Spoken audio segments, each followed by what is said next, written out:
What is going on, Slumpbusters? This is your boy Kyle, and we are back with another YouTube quick hitter. So after years of winning just enough games to keep his job and keeping people guessing about what would be his future, USC finally decided to fire Clay Helton. And it seemed like a decision USC wanted to make last year before Helton ended up putting together a pretty good season for the Trojans in a shortened COVID-19 year, given that he's the first major college coach to get fired and the rare college coach to get fired after just 2 weeks into a college football season. The final nail in the coffin for our buddy Clay Helton was a loss to Stanford, who used to be really good. I used to joke that David Shaw kept turning down NFL jobs every single year, and then at a certain point the NFL just stopped calling. But Stanford doesn't really have a very good team, and USC ended up going down at the hands of Stanford on Saturday by double digits, kind of knocked them realistically out of the Pac-12 championship contention. And with that being the case, it looks like USC, who might fall to third or fourth in the Pac-12 South behind UCLA and Utah and maybe Arizona State. UCLA being really good and obviously just beating LSU as an up-and-coming program in that division, leaves USC kind of in limbo, and limbo was a good time for USC to make a coaching change that they'd kind of been wanting to make for years now. We thought Helton was going to get fired after 2018. They ended up keeping him around.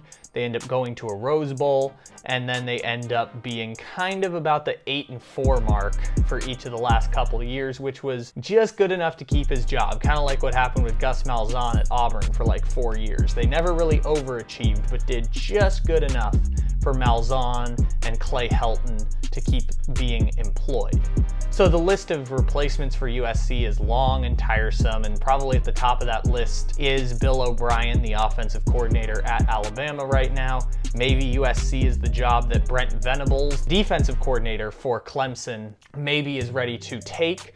He's rejected great job offers for years now to remain an assistant at Clemson, where his son is now a senior. Maybe Tony Elliott, the offensive coordinator at Clemson, is ready to make a move. There's all kinds of names that can fill the ranks for USC, and there will be no shortage of desires to go coach at USC. I don't think they'll go the NFL route with their hire. Maybe Matt Campbell comes over from Iowa State. He's already turned down jobs from the Lions and possibly Auburn. We're not exactly sure yet what he did with that, but maybe he wants to make the turn. Bottom line, USC is going to have people transfer. It's going to be a 2-year process, like what happens in the transfer portal era whenever you fire coaches, which is that the first year they're not going to be very good, and then by the second year they're going to start to bring their own recruits in. And this is a long retooling process for USC through the recruiting ranks. Maybe they start dominating the West Coast in recruiting again. Oregon's really dominated them over the last few years in building a regional powerhouse in the sport.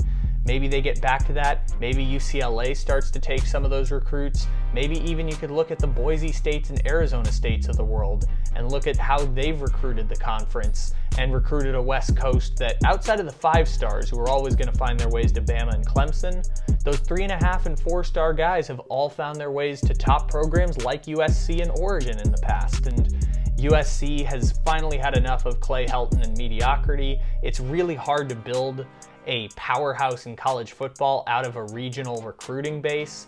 So I don't think there's going to be a West Coast powerhouse in college sports anytime soon, but USC would be the program that we peg to do that, either them or Oregon probably. Maybe Washington. Washington's made the college football playoff, but to build a regional powerhouse on the West Coast, it would take a bit of a national recruiting base that maybe USC has the potential to get. But their big key is, can we start recruiting the West Coast the way that we were before Mario Cristobal showed up at Oregon? Make sure to check out the Slumpbuster podcast and all of our latest videos that are going viral all across the internet right now, and check out the Caveman Coffee Company, and make sure to use that promo code SLUMP to get a discount on your order.